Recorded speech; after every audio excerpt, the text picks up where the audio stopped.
Cesse de chercher la validation à chaque mouvement. N'explique à personne tes progrès. Tu n'as pas besoin des applaudissements des autres pour grandir. Concentre-toi sur ton propre chemin et garde le silence lorsque tu avances. La plupart des gens ne regardent pas, et s'ils le font, ils ne comprennent pas le véritable travail. Tu n'as pas à interrompre une conversation anodine pour te vanter de ta nouvelle routine, ni à afficher les résultats de tes habitudes sur les réseaux sociaux dans l'espoir d'une réaction. Lors d'un dîner, pendant que les autres racontent des anecdotes pour attirer l'attention, tu peux simplement écouter, boire de l'eau, regarder l'heure, acquiescer et garder tes projets pour toi. Le progrès se révèle dans des gestes minimes. Tu refuses une invitation sans donner d'explications inutiles. Tu arrives à l'heure sans annoncer ton emploi du temps. Tu traverses la rue, les yeux rivés sur ton objectif, pendant que d'autres cherchent de la compagnie. Personne n'a besoin de savoir combien de livres tu lis, combien d'argent tu économises, ni combien d'habitudes tu as changé ce mois-ci. Observe comment l'ambiance change. Quand tu arrêtes de parler de ce que tu fais, les questions cessent, les regards cherchent des réponses et n'en trouvent pas. La curiosité se transforme en respect silencieux ou en distance. Certains essaient de te provoquer, te demandent tes projets, mais ne reçoivent que des réponses brèves ou un simple haussement d'épaule. D'autres t'observent, mais n'attendent plus rien de toi. Le bruit diminue, l'espace se libère, ton cercle se réduit. Ceux qui restent le font en silence. Il ne s'agit pas de paraître intelligent, mais d'avoir une véritable discipline et son propre discernement. Si tu te laisses distraire par ce qui t'entoure, tu perds du temps et de l'énergie. Le développement personnel ne s'annonce pas, il se démontre. Reste jusqu'à la fin. La dernière leçon est la plus inconfortable et la plus nécessaire si tu veux protéger tes progrès. Abonne-toi si cela t'aide. Maîtrise l'art d'avancer sans témoin. Leçon 1. Arrête de raconter tes plans. Garder tes objectifs pour toi, évite les attentes des autres. Sénèque a dit « L'épée ne tue jamais personne, ce n'est qu'un outil dans la main de l'assassin ». Autrement dit, la responsabilité t'appartient toujours, pas aux circonstances. La règle est simple, ta croissance est privée et tes progrès n'ont pas besoin de témoins. Chaque fois que tu partages tes objectifs trop tôt, tu ouvres la porte aux opinions, aux jugements et aux attentes extérieures qui n'apportent rien. Le bruit des autres te disperse, te détourne et t'affaiblit. Le vrai problème, ce n'est pas ceux qui donnent leur avis, mais ton besoin de montrer ce que tu es à peine en train de construire pour obtenir de l'approbation ou de la sécurité. Cette impulsion te vole ton attention, ta discipline et ton contrôle. Au travail, tu annonces à tout le monde que tu vas tenter un nouveau projet. Un collègue, sans lever les yeux de son écran, te demande si tu as vraiment le temps pour ça. Un autre sourit, mais ne dit rien. Le lendemain, tu remarques qu'on t'observe quand tu arrives en retard ou quand tu n'avances pas aussi vite.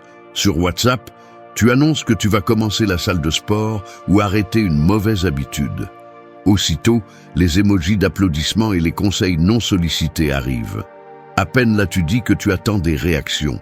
S'ils te félicitent, tu ressens une fausse réussite. S'ils te remettent en question, tu doutes. Et le résultat, tu n'avances pas, tu ne fais que parler. Ton progrès s'arrête car tu as fait du processus un spectacle.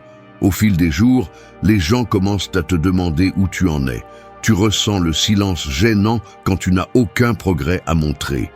Certains évitent le sujet, d'autres lancent des remarques sarcastiques.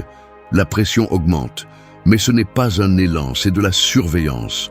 Tu finis par adapter tes actions à ce qu'ils attendent de voir, et non à ce que tu veux vraiment accomplir. Le processus perd son sens. Ton entourage ne voit plus tes efforts, il ne perçoit que des promesses non tenues. Personne d'autre n'est responsable.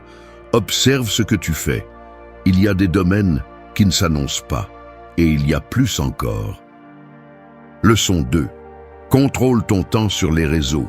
Limiter l'exposition réduit les distractions. Arrête de donner ton attention à chaque notification. Ne te mens pas en pensant que tu peux progresser tout en tombant dans le cycle des distractions numériques. Si tu ne poses pas de limites, d'autres décideront à ta place. Le principe est simple. Ton temps et ton attention sont des ressources limitées. Ne les gaspille pas dans le bruit des autres.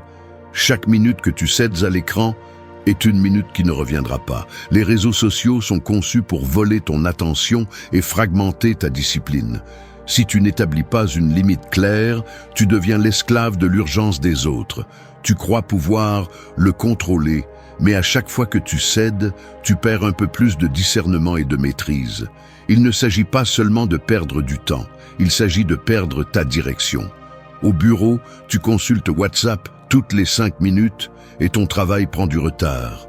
La boîte de réception grossit, les tâches s'accumulent et quand vient l'heure de rendre ton travail, tu n'as que des excuses. Le patron observe la lueur constante de ton écran, tes doigts nerveux et prend note en silence. À la maison, tu fais défiler Instagram avant de dormir et ton repos en souffre.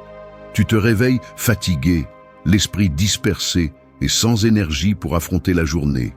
Le petit déjeuner devient une routine précipitée, interrompue par la vérification compulsive des notifications. Tu sors dîner et tu ne lâches pas ton téléphone, perdant le moment réel avec la personne en face de toi. Ton accompagnant fait une pause, attend ton regard, puis abandonne et regarde son propre portable. Ainsi, la journée s'échappe en petits fragments qui ne s'additionnent pas.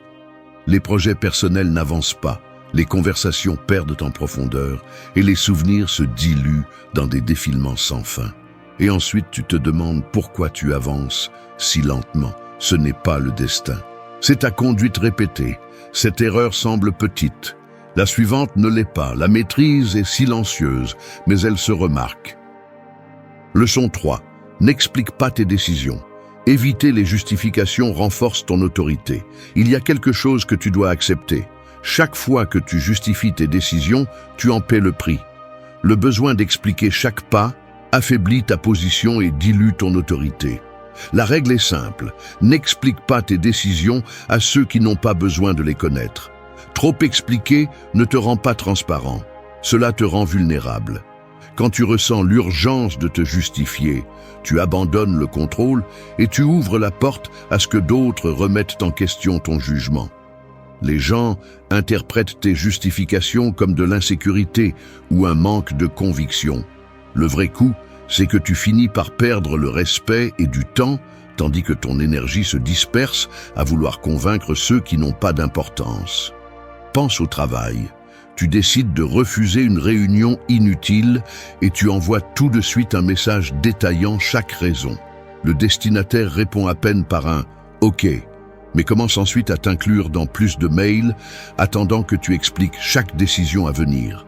Ou sur WhatsApp, quelqu'un te demande quelque chose en dehors des horaires et tu réponds par un long paragraphe expliquant pourquoi tu ne peux pas.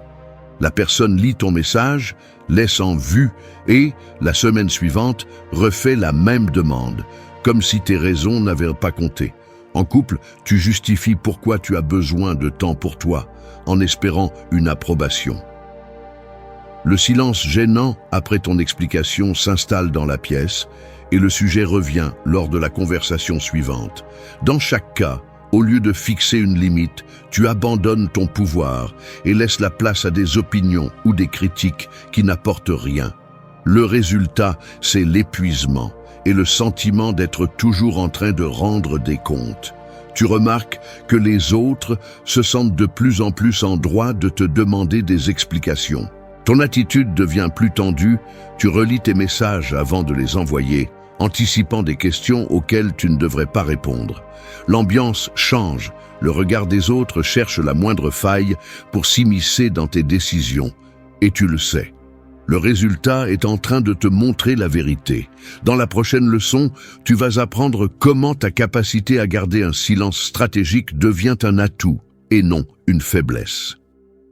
Leçon 4. Décide ton cercle d'influence. Choisir avec qui partager protège ton énergie.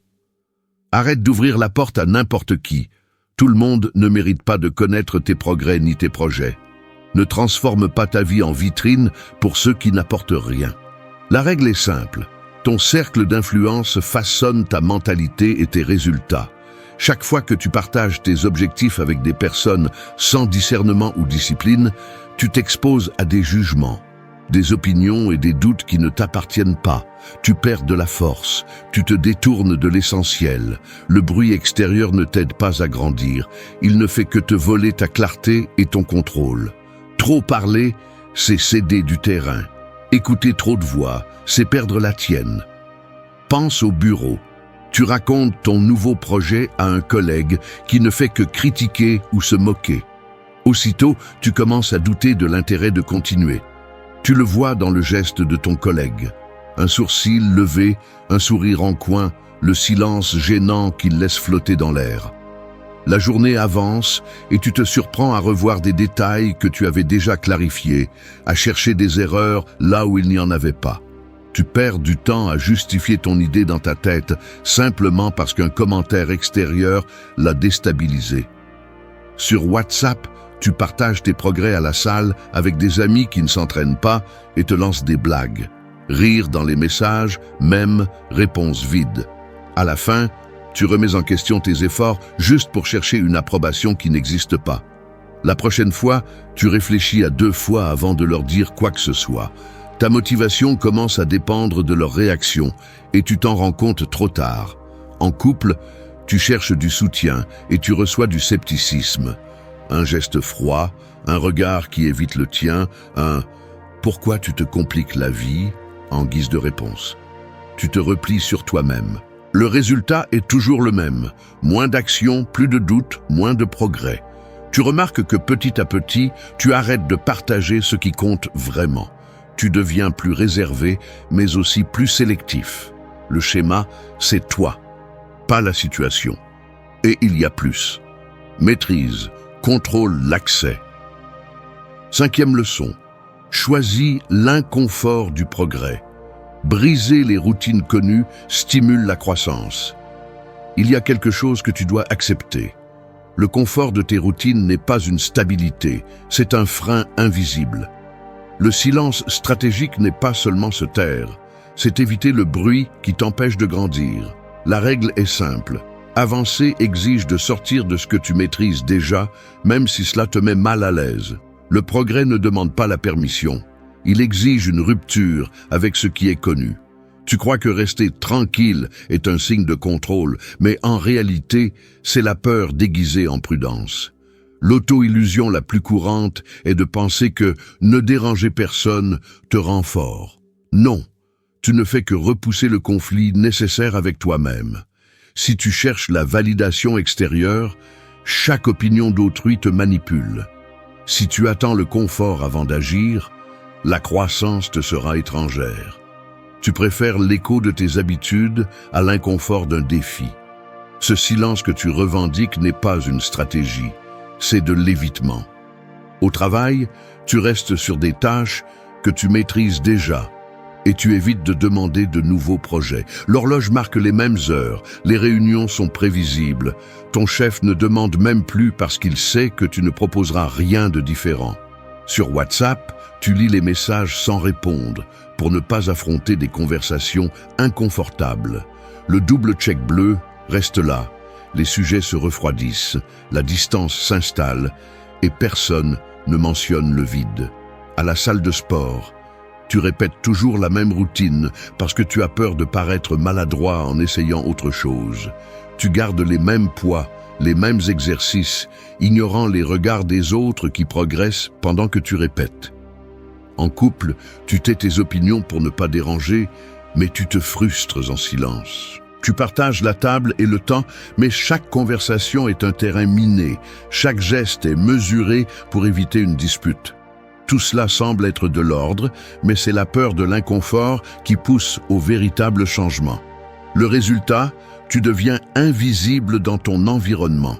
Personne n'attend rien de différent de toi. Les opportunités passent. Les autres te voient comme faisant partie du décor, pas du mouvement. L'air devient plus lourd à chaque endroit où tu choisis de te taire ou de répéter les mêmes choses. Le résultat te montre la vérité. Ce n'est que le début. La maîtrise, c'est choisir l'inconfort plutôt que l'habitude. Leçon 6. Ignorer les comparaisons externes. Cesser de regarder sur le côté renforce l'identité. Vous êtes en réunion de travail. Et pendant que vous expliquez votre idée, votre attention se détourne vers la réaction des autres. Vous cherchez des signes d'approbation. Si quelqu'un acquiesce, vous vous détendez. Si quelqu'un fronce les sourcils, vous doutez de vous. Sans vous en rendre compte, votre assurance dépend de ce que font les autres et non de votre propre jugement. La règle est simple, votre progression se mesure à vos propres avancées, pas au rythme ou à l'opinion des autres. Se comparer constamment aux autres vous fait perdre le contrôle de votre propre processus. L'erreur consiste à regarder sur le côté en cherchant la validation ou la direction. Ainsi, vous ne faites que renforcer l'insécurité et la dépendance. La discipline stoïcienne exige un silence stratégique. Vous ne parlez pas de vos projets, vous ne cherchez pas les applaudissements, et vous ne vous laissez pas distraire par les réussites des autres. Chaque minute passée à regarder autour de vous est une minute que vous n'investissez pas dans votre propre développement. L'identité se construit dans le travail silencieux, non dans la compétition bruyante. À la salle de sport, vous vous arrêtez au milieu d'une série juste pour regarder le poids utilisé par la personne à côté de vous. L'entraîneur remarque votre distraction, mais ne dit rien. Au final, vous terminez votre séance sans vous souvenir à quelle répétition vous avez échoué, seulement de ce que les autres ont soulevé. Sur WhatsApp, vous attendez une réponse et vérifiez la dernière connexion de quelqu'un pendant que votre message reste non lu. Vous remarquez à quel point votre humeur s'ajuste à la notification et non à la conversation. En couple, vous voyez une photo d'une autre relation sur les réseaux sociaux et le silence à table devient plus lourd. Votre attention passe de ce qui vous appartient à ce qui appartient aux autres. L'habitude de regarder à l'extérieur affaiblit votre caractère et vous rend dépendant d'une norme que vous ne contrôlez jamais. Personne n'en parle, mais le changement est visible. Vous doutez, vous vous repliez, et votre présence perd de l'importance dans chaque situation. Le résultat vous montre la vérité. Dans la leçon suivante, vous allez apprendre pourquoi le silence stratégique est bien plus que se taire. C'est une position de pouvoir et de respect véritable. Leçon 7. Ne pas donner son avis sur tout. Garder ses commentaires préserve ton discernement. Ton problème n'est pas le manque d'informations, c'est le besoin constant de valider ton opinion à tout moment. L'erreur consiste à croire que donner son avis te rend toujours visible ou respecté. En réalité, cela te rend prévisible et facile à écarter. La règle est simple, celui qui donne son avis sur tout perd discernement et respect. Parler sans filtre affaiblit ton jugement. Chaque fois que tu commentes sur chaque sujet, tu te dilues. Ta voix devient un bruit de fond. Apporter ton opinion dans chaque conversation est la voie rapide pour perdre de la valeur. Si tu cherches la validation extérieure, tu deviens esclave de la réaction des autres. Personne n'accorde de valeur à la parole de celui qui ne sait pas se taire. Et celui qui ne sait pas se taire finit par trahir sa propre évolution. Pense au groupe WhatsApp du travail. Il y a toujours quelqu'un qui répond à chaque message, donne son avis même quand il n'a rien de pertinent à dire. Au début, il semble impliqué, mais avec le temps, son opinion pèse moins. Observe comment les autres cessent de lui répondre, les messages restent sans réaction, même les émojis se font rares, il devient un fond sonore qu'on n'écoute plus. Lors d'une réunion, si tu interromps avec des commentaires inutiles, tu ne fais que renforcer l'image de quelqu'un qui cherche l'attention, pas des solutions. Les collègues évitent de croiser ton regard. Les chefs avancent les points de l'ordre du jour pour éviter d'ouvrir des débats inutiles. À la fin, personne ne se souvient de tes paroles, seulement du bruit que tu as généré. En couple, donner son avis sur tout ce que fait l'autre ne crée que de la distance et de l'usure. Les conversations deviennent tendues, les silences s'allongent. L'autre commence à garder des détails pour lui, à éviter de partager pour ne pas recevoir un commentaire de plus. À la salle de sport, celui qui donne des conseils non sollicités finit ignoré. De petits groupes se forment autour de lui, mais personne ne l'invite. Les regards se croisent quand il parle, et on change d'appareil pour ne plus l'entendre. Le résultat te montre la vérité. Se taire, c'est se maîtriser. Leçon 8. Le silence n'est pas une faiblesse. Se taire stratégiquement impose le respect. Tu es dans une réunion de travail. Tout le monde donne son avis. Certains élèvent la voix, d'autres interrompent. Toi, tu écoutes, tu filtres et tu ne parles que lorsque tu as quelque chose de pertinent à dire. Tu ne ressens pas l'urgence de combler les silences ni de prouver que tu en sais plus. Tu ne cherches pas l'approbation du groupe. Le principe est simple. Maîtriser le silence, c'est imposer son propre standard. Tu n'as pas besoin de prouver quoi que ce soit à qui que ce soit à chaque instant. Quand tu parles moins, tu choisis tes mots avec discernement. Le silence n'est pas de la soumission, c'est du contrôle. Tu ne te laisses pas distraire par l'opinion des autres, ni piéger par le besoin de reconnaissance immédiate. Ta priorité, c'est de progresser, pas d'impressionner. Celui qui se retient observe davantage et comprend mieux le jeu. Tu apprends à distinguer l'essentiel du superflu. Dans un chat WhatsApp, tu ne réponds pas à chaque message, juste pour être présent. Tu réponds lorsque tu as quelque chose de concret à apporter, pas pour être visible. Dans une dispute de couple, tu ne tombes pas dans la provocation ni ne te laisses emporter par le bruit émotionnel. À la salle de sport, tu t'entraînes en silence, sans ressentir le besoin de raconter chaque réussite. La discipline réside dans le contrôle, pas dans l'exposition. Lors d'un repas entre amis, tandis que les autres remplissent l'air d'anecdotes et de plaisanteries, tu te contentes d'écouter. Il y a des moments où ton silence devient lourd et les autres baissent la voix en s'adressant à toi. Au bureau, après une de tes interventions, le groupe observe quelques secondes de pause, mesurant leurs réponses. Même dans l'ascenseur, les gens évitent les conversations futiles avec toi. Le respect se manifeste dans les gestes, regards attentifs, moins d'interruptions, des silences qui pèsent. Le résultat, les gens commencent à peser leurs mots avec toi. Ton silence impose le respect et tu gardes le cap sur ton propre progrès sans gaspiller ton énergie à rechercher des validations extérieures. Au final, ce n'est pas le bruit qui fixe la norme, mais ta décision de te taire quand il le faut, ce n'est que le début. Leçon 9. Priorise l'action sur l'approbation. Agir sans chercher les applaudissements. Accélère les résultats. Arrête de chercher les applaudissements avant d'agir. Tu n'as pas besoin de témoins pour commencer, ni pour continuer. La véritable croissance se fait en silence, pas sous les projecteurs. La règle est simple. Organise tes priorités et place l'action au-dessus de l'approbation. Lorsque tu laisses le jugement extérieur définir ton rythme, tu perds la maîtrise de ton propre progrès. Le bruit des autres n'est qu'une distraction qui ne fait que nourrir ton ego et affaiblir ton caractère.